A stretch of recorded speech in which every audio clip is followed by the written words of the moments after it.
Hi everyone, welcome again to my channel. My name is Peter Isesele. In this video, I talk about coming to Canada, visa application, settling in Canada, and a couple of things that you need to do regarding settling in Canada. So today, I'm going to be talking about upfront medicals. Do you need it? Is it compulsory? So let's get started. What is upfront medical? So when you're applying for your study permit or your temporary resident visa, so when you are filling in the questionnaire, they're going to ask you, have you done an approved medical test approved by the IRCC in the last 12 months? If you say yes, then when you finish all the questionnaire, they're going to ask you to upload.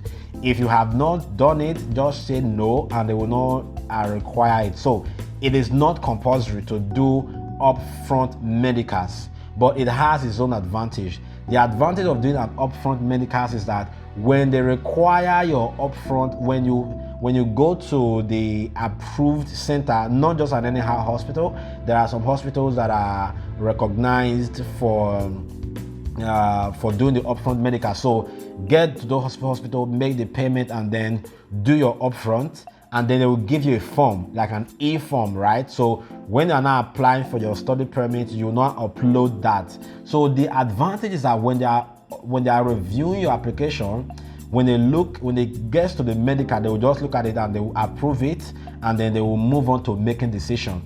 So the disadvantage of not doing a medical is that when they are looking at your application and they get to the point where they now request you to do a medical test, they will send you a letter, right? So it means that is when you will now have to go to the hospital to book a time, and sometimes it might take maybe like 1 week, 2 weeks, 3 weeks, at the case maybe depends on the availability, to be able to get a time to book for the medical test. So you go there at your scheduled appointment, and then you do your medical test, and then you go back to your CIC account and then upload the document. Okay, so that is that.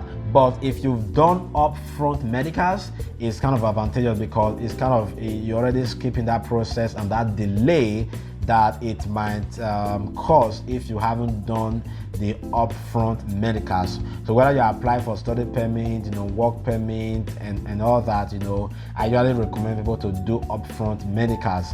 That way you are already kind of saving time. Your application will be a little bit faster as compared to if you did not do the upfront medical. So for upfront medicals, basically they do a couple of tests. When you get there, you don't need to worry about that. Okay, just make the payment. They can do a scan, maybe TB test, and they ask you about any vaccination status or whatever medications, just to make sure that you are not coming to Canada with a health risk, right? So they want to make sure you don't have a health risk.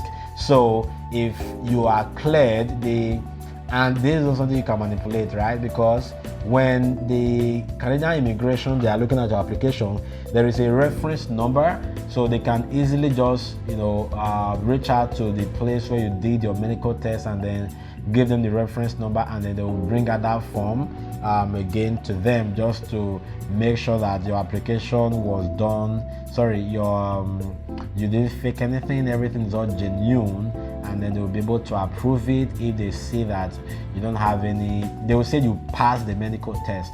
Passing the medical test means that you don't have any major health issues that will prevent you from traveling to Canada. Okay, so that is that for upfront medical test. And then after if you upload your medical test to your CIC account, what is going to happen is they are going to send an information regarding your it has been approved, right? If you did upfront, they will just send a message, you've passed your medical test, and then they will move on to making decisions and all that. So that is that for upfront medicals. Check with the local hospital where you want to do it, and then also what a Canadian immigration requires at the time you'll be submitting your application. Did you like this video? I bet you did. So please do well to hit the subscribe button and then hit the like button to really help my algorithm and my my search on YouTube, and my discovery rate as well, and my suggestions. So please subscribe to my channel, and then so that whenever new videos are released, you will be the first to get notified of my videos. Once again, thank you for watching my video, and I will see you in the next video.